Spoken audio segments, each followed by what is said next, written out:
How's it going, my truant people? DrSlaking, the Slacking Doctor, back on Pokemon Showdown for week 5 of OWL, I believe it is now. Week 5, Jesus, already halfway through the season. I think it's week 5. Yeah, week 5 of OWL, and currently we are sitting at 2-2 in OWL. We got one win against Sean week 1.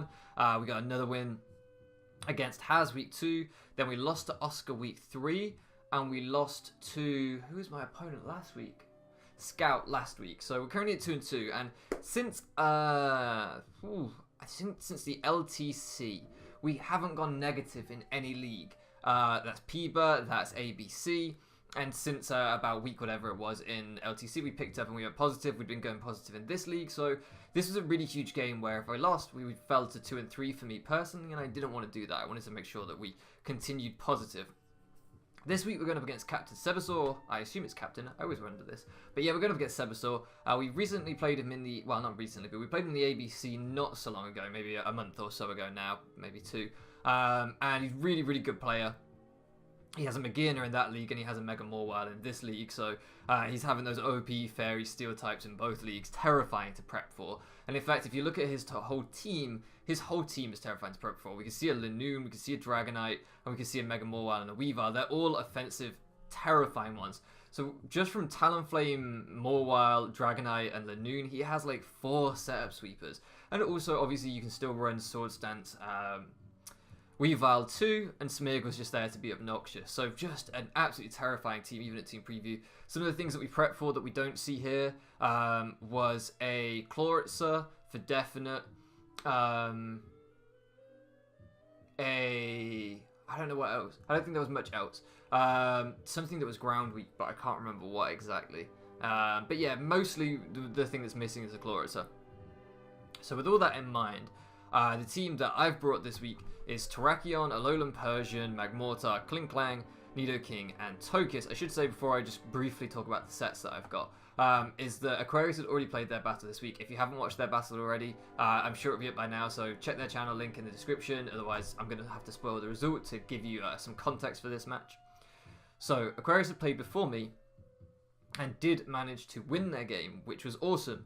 So going into this, we still had Stevens play after me. I was in the middle. We were at 1-0. If I lost, we still had a third chance to win the week. So it wasn't huge pressure, but if I could take this game and help Steven out, then that would be awesome, and really get the Bellowing children back to winning ways, which was super, super important.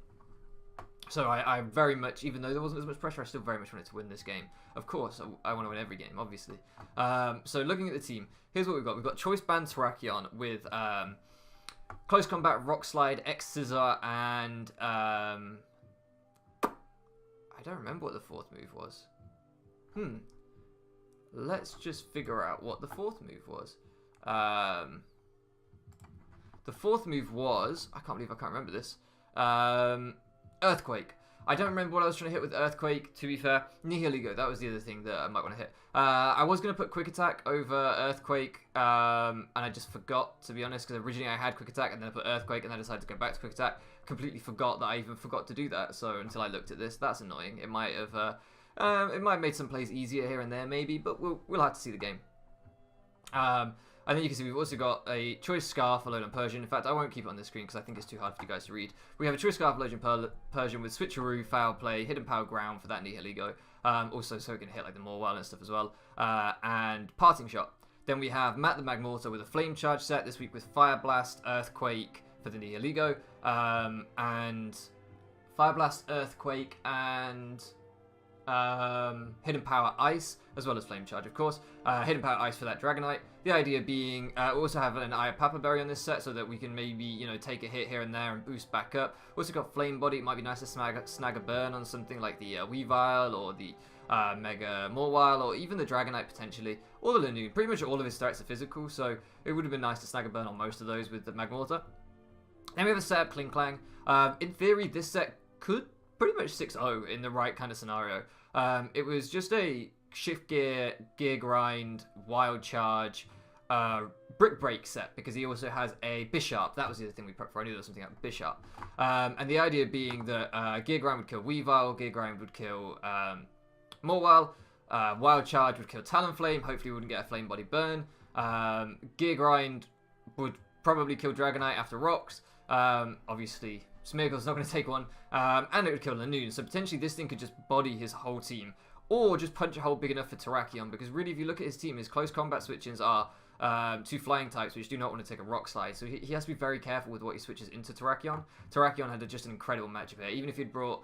he didn't really have fighting resist on his teams that were not rock weak. Things like his poison type was Nihiligo, so it was part rock type. His fairy type is Mega Mawile, so it's part steel. So the things that would usually resist fighting don't resist fighting, and I don't think he had a psychic that I can remember, but I did have X-Scissors, so maybe. I'm not quite sure on that one. And then Nidoking here is Sash with Earth Power, Stealth Rocks, Rock Slide to try and hit that Talonflame, giving me a Sheer Force boost as well, and Sucker Punch, because he had an Azelf. That was the other thing. He had an Azelf on his team, which isn't really bulky enough to take close combats after Rocks anyway. But crucially, what this Nidoking, the idea was, if he led with Azelf, I set up Rocks, he set up Rocks. And then as he Psychicked me, I clicked Sucker Punch, and he brought me down to my Sash, and then I could click Sucker Punch again and 2-hit KO him with Sucker Punch, or force him out with Azelf. And at that point, it had taken 50% and wouldn't come back in on Terrakion anyway, really. So that was the kind of thinking with the Nidoking set here. And then last up, we just have a Spadef Togekiss, because otherwise Chloritzer could kind of run through this team. We didn't bring Mega Blastos or anything like that, so we just don't have a water resist on this team. So just firing off like Specs Water Pulse, for example, would 2-hit KO everything on the team, or 1-hit KO a lot of things. So I just needed to bring something that was Spadef to make sure that I could at least switch into Chloritzer in tricky situations and I didn't have to sack things to it. That was my kind of thinking anyway. Shout out to Aquarius for helping me prep for this game. We ran a few mocks and I felt pretty confident going into this one. This game was super long, like we both took our time making plays, but really good game, so hopefully you guys enjoy it. So we do just lead off with the Nidoking. Even though the Azelf isn't here, I don't see any reason to not lead off with the Nidoking. I just want to get my rocks up. As he decides to lead to Smeargle, and he goes for the Spore, and I'm like, okay, I can't do anything about that, that's fine. Now at least something's asleep. Let me go hard Klinklang.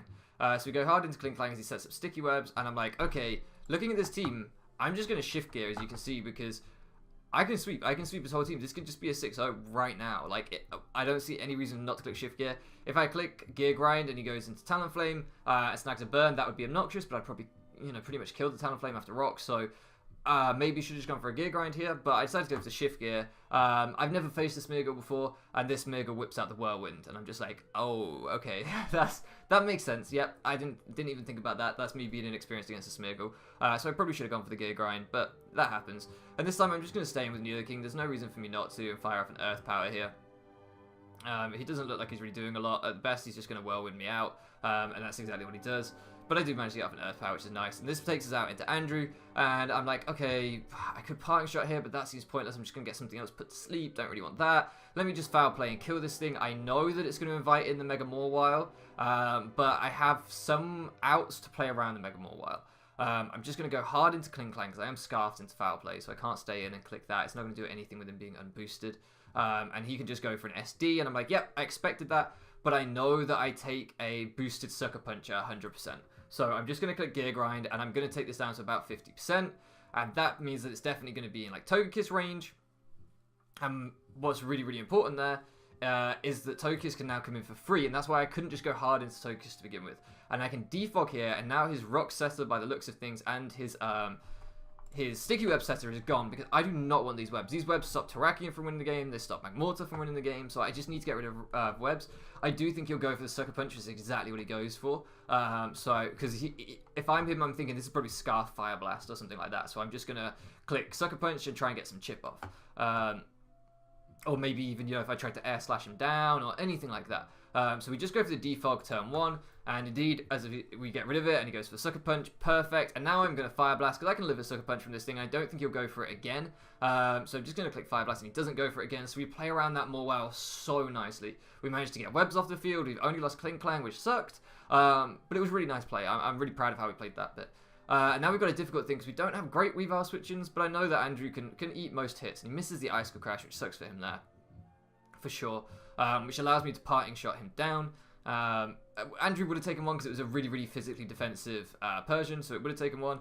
But this just gives me Matt the Magmortar for free. And now here I make a misplay. What I kind of look at here is I know my Magmortar set, and I don't really. I've only drafted Magmortar for the first time this season, and I've only run it once, and I didn't take the time to think what Seb would be expecting. I took the time to think about what set I had. So I'm looking at it, I'm like, okay, if he goes into Talonflame right now, if he just gets Brave and goes into Talonflame as I Flame Charge, it's cool, I'll outspeed next turn. Then I click Fire Blast and I do like 50%, but he can roost that off. And I'm infinitely walled by Talonflame. And Talonflame can then SD and maybe like sweep my whole team. Apart from I have Sash Nidoking in the back. But I'm like, well yeah, I have Sash Nidoking. What I should do is I should double into Nidoking now. And that way I'm going to catch the Talonflame coming in. Now Aquarius pointed this out to me after the game in DMs and was entirely right. From Seb's side of the game, he's thinking, okay, what's this Magmortar set? Let's say it's Flame Charge. Then it might be Thunderbolt, Fire Blast, Hidden Power Ice. At this point, that could win this game, maybe. I didn't think about that. I didn't think that Seb would 100% be expecting T-Bolt. I was thinking he's definitely going to go into Dragonite or... he's definitely going to go into Dragonite or Talonflame because Weavile does too much, right? Weavile kills Togekiss, it kills Nidoking. So I'm like, okay, he's not going to let this thing go down. So I double out into Nidoking. And he stays in and clicks Icicle Shard, Crash, and lands this one. Completely deserved, of course. And I'm just like, oh, crap. So I go back into Magmortar here. I know that I can take one, and I hope that it'll put me in my berry range. Doesn't put me in my berry range, and I'm like, damn, I should have done the maths there, because I don't think it was ever going to put me in my berry range. But I was just like, oh, maybe this will put me in the berry range, and it didn't. So I'm like, oh, crap. But what I can do now is I can go to Persian. I know that I'm going to eat this up, because he's at -1. He's just still Icicle Crashing, and I'm like, perfect. Now I can Parting Shot, take another one with Magmortar, and I'll be in my berry range. That's what I've been wanting to do here. And now, I could have just stayed in with Magmortar, because he was banded. I should have mentioned at this point, he was banded into Icicle Crash. And Magmortar took another one. So, I should have just stayed in with Magmortar that time and Flame Charged. But again, in my head I was thinking, he's going to go into Talon this time. So I just found, I Parting Shot here, in case I can get Magmortar in again and get my berry popped on Magmortar, and at that point I'm just Flame Charging. I don't even care anymore. But he goes into the Talonflame, and I'm like, right, finally we've caught this Talonflame, and I'm in a position where I can handle this damn Talonflame. I'm gonna click Rock Slide. Brave Bird's gonna do like 40 to 50%. That's fine. He's at -1. Just gonna click Rock Slide and kill him. And then if you look at the rest of his team, nothing takes a Rock Slide. Like nothing takes a Rock Slide, and I will be at 50%, so I can still take an E-Speed, even boosted from Lanoon, I think. I'm pretty sure I still take because I resist E-Speed, obviously, and I outspeed it, so I'm pretty sure even at 50%, I still take an E-Speed. So, he does Brave Bird. I'm like, yeah, we're at 60%. Click Rock Slide. Rock Slide misses, and I'm like... Now, obviously, this kind of balances the Icicle Crash that he missed on Persian. The difference being that Persian kind of took that Icicle Crash way better than we took that Brave Bird. But the RNG balanced out. I don't think it affected the game in the same way necessarily, but the RNG definitely balanced out, so I'm not complaining by any stretch. He goes back into Weavile, and we have to go into Andrew here. We're starting to get to the point where Andrew's really got to handle this Lanoon, where Andrew can't handle this Lanoon. I can't take an E-Speed. Terrakion can't take an E-Speed. Magmortar can't take an E-Speed. Togekiss can't take an E-Speed. And Nidoking's lost its Sash, so... If he gets an E-Speed off with Lanoon, I lose this game. So I have to play super carefully. So I have to go into Persian. I have to Parting Shot. If he locks into Icicle Crash, which he has done, then I'm like, cool, that gives me Magmortar. Like, give me Magmortar. Give me my berry, please. Unfortunately, he goes into Lanoon, and I'm like, that's fine, because that gives me Terrakion for free. I know I outspeed unless he's, like, Scarfed Stomping Tantrum, but I don't think he's going to be that. So I'm like, let me go into Terrakion. Let me click Close Combat. Something is dying. Now, I could have gone for the Rock Slide there. One, it didn't kill necessarily. It depends on his spread and his bulk, but it didn't kill necessarily. I might have got the flinch, admittedly, but I might also have missed. If he got the belly drum off, like I've said, he just won. So there was just no way I could ever risk clicking Rock Slide, him getting his 50% berry. He wouldn't be in Sucker Punch range from the Nidoking. And because I took Quick Attack off this thing, I couldn't come back in and revenge click Quick Attack or anything like that, although E-Speed out sped Quick Attack anyway, so that doesn't really matter. And Sucker Punch. So I was just in a really bad position where I was like, okay, I have to lock into Close Combat. I have to kill this thing. An unboosted E-Speed doesn't kill me from this range, so he can go for E-Speed, that's fine. That's absolutely fine. He doesn't go for E-Speed. I'm presuming he clicked Belly Drum as we just body that Lanoon. And he brings back in Weavile, and I'm like, okay, I don't remember exactly what I do here. He misses the Icicle Crash as we go for the Close Combat. That's right. And this this is gonna sound super weird, but this Icicle Crash miss kind of sucked for us, because now I'm banded into close combat with the Dragonite there, and he's got multi-scale still. So I have to switch out because I know he's going to go for Dragon Dance. And I just don't do enough with close combat to do anything about that. He can take 2 close combats. And if he can take 2 close combats, that means he can Dragon Dance twice. And at +2, my whole team is dying. I know Sucker Punch from Nidoking was going to do like 10%. So it just wasn't happening for me. I had to go into Persian.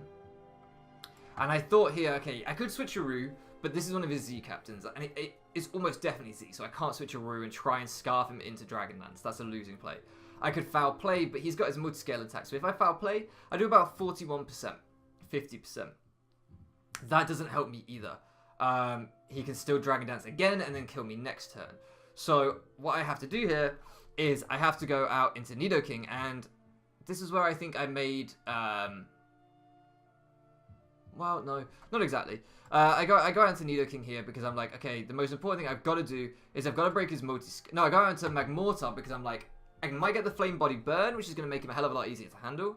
And I want to get Nidoking in for free because I want to click Sucker Punch. If I can click Sucker Punch, I can break his multi-scale, and then I can kill him. Because right now, I just can't do anything with multi-scale attack. Unfortunately, he goes for the DD again, and I'm like, it's a good play. He clicks Earthquake here. It's another good play, and I'm like, okay, yeah, that's fine. It does what I wanted it to do. It gives me Nidoking for free. Now I can click Sucker Punch. I can break his multi-scale. And there's basically the only way he's killing Togekiss is if he's got a Z move for Togekiss, because I am leftovers. If he's got a Z move for Togekiss, because if he clicks Fly, I'm going to get a turn of leftovers back, and then he won't kill me. So I'm like, okay, he has to pop his Z move here. This is perfect. This is what I want. He has to pop his Z move here. Let me just go straight onto Terrakion and sack it to the Z move as he goes for the Fly. And I'm like, okay, so maybe he just doesn't have a Z move for Togekiss. So we're just going to go out into Andrew here. And I don't know why I went into Andrew here. I don't know why I went into Andrew. I should have gone into Togekiss and tried again to bait the Z move, or tried to call the double bluff, but I didn't. I went into Andrew, and I just clicked Foul Play, and we died to an Earthquake, so I'm like, yep, okay, that makes sense. Or I think I went for Parting Shot, just in the hope that maybe I somehow outsped, but I don't think at +2 I ever outsped, so I think that was just a bit ambitious. And then we go into Togekiss, and I'm like, right, so maybe he doesn't have a Z for me. It's looking like he might be Z Earthquake, and if he's Z Earthquake, he flies, I take the Fly because I've got leftovers this turn, and I Dazzling Gleam next turn when he comes down the Fly. So I actually click Roost here to make sure I took the Fly at +2. So we're just going to Roost up, because I'm not even sure. Actually, I think at +2 Fly killed anyway. No, so that's right. Fly didn't kill if we were at full. We had a really good roll to live Fly. I think Fly topped out at like 102%. No, 100.2% if he was Adamant Dragonite. So at this range, that was it. At this range, it was likely that regular Fly killed, but Z Fly definitely killed. But it was looking like he was C Earthquake from the way he's played it. So I'm just like, okay, you know, we've got a chance here. I've got to click Roost this turn, get to 100%. Then he'll fly as he goes up in the air. Then as he comes down, I click Dazzling Gleam. It's a roll heavily in my favor to live this Fly. And Dazzling Gleam, I'm not sure if it'll KO him or not, but it's just the only hope I've got. So that's my plan as he just pops a Z Fly. So we do end up getting reverse swept. And a lot of my plays were the cause for debate in this game. Amongst my teammates, amongst people in the chat, you know, I think a lot of people thought I made questionable plays. I hope that what I've kind of talked about here has made a lot more of them make sense. I had to try and get rid of the Z move so that I could Roost on his Fly turn with Togekiss. I had to do that. I had to make sure that his multi-scale was popped before I could do anything with Persian. So I shouldn't have gone hard Persian. I should have gone hard Nidoking on the first Dragon Dance. Could have Sucker Punched him then, but again, then he could have just gone to +2, +3, +4. I mean, he wouldn't know that I didn't have Ice Beam, to be fair. And I think that's where I really made the misplays, is that I didn't think enough about what he didn't know about my sets. I thought a lot about my sets, but I didn't think, hey, he's going to fear Thunderbolt Magmortar. Hey, he's going to fear Ice Beam Nidoking. Hey, he's going to, like, I didn't think enough about that kind of thing. All I thought about was, what are my sets and what is the best possible play based on my sets? Not based on any kind of bluffs or mind games. And I think that's really where I went wrong, because sometimes, you know, that's part of the game. That's part of the game that you have to play, and I try to not engage in that side of the game. I try to only play to my exact sets at all times. I try not to make reads. I try not to make predictions. You guys know this. I don't like to do that kind of thing. I like to just try and play the safest possible game I can play. But that was really a mistake when I did that with Nidoking. When I let Nidoking be brought down to its sash, that was terrible. And then at the end, like I say, I maybe could have tried to bluff the Ice Beam with Nidoking and popped some Sucker Punches off on him. But who knows? Who knows? There's lots of ifs, buts, and maybes in this game. The crucial thing to say is that Seb, A, drafted a terrifying team, and B, played it perfectly. In that endgame, him not going for the Z-Fly on Togekiss was an amazing play. Really, really good play. And, you know, that won him the game, potentially. There was just any number of plays that he made very well. Him staying in with the Weavile and just Icicle crashing when I went out into Nidoking was a really nice play. Like, he just... I can't say it enough. Like, he played very, very well, and I've got to respect that. So, shout out to Seb. I am disappointed with this game. I hate that I've gone negative. Owl is a really hard league, so, you know, the fact that we're 2 and 3 isn't the end of the world. But I want to bounce back. I don't want to keep going negative. I want to make sure that, you know, I get at least finish the season even. I do not want to finish the season with a negative record. So, we're going to keep pushing on. Hopefully, we can bounce back next week. We can do a lot better. I'm not a fan of my draft. I've said it a few times. This week was one of the best teams I feel I've had. I really, really liked this team, and I think if I'd played better, I would have won this game. No disrespect intended to Sebasaur there. Like I said, it was just things like maintaining my sash and Nidoking and stuff. Could have played this endgame so differently, where I feel I had enough pieces left that I could have won the game. I'm not saying I would have won the game. I could have won the game. So it is what it is. Hopefully we can keep making builds that I'm more comfortable with like this, and we can get some wins. Anyway, I'm going to shut up rambling. As of yet, Steven hasn't played his game, so I don't know yet whether we won for this week. I will let you guys know at the beginning of next week how this week finished out. Hopefully Steven can win. He can come through. He's playing Elliot, the one guy who's a great battler, so it's going to be very hard for him. The Bellowing children can get back to winning ways, but who knows. Anyway, I really am going to shut up this time. GG to my man Seb. Thank you so much for looking around with me, guys, and I'll catch you again next time.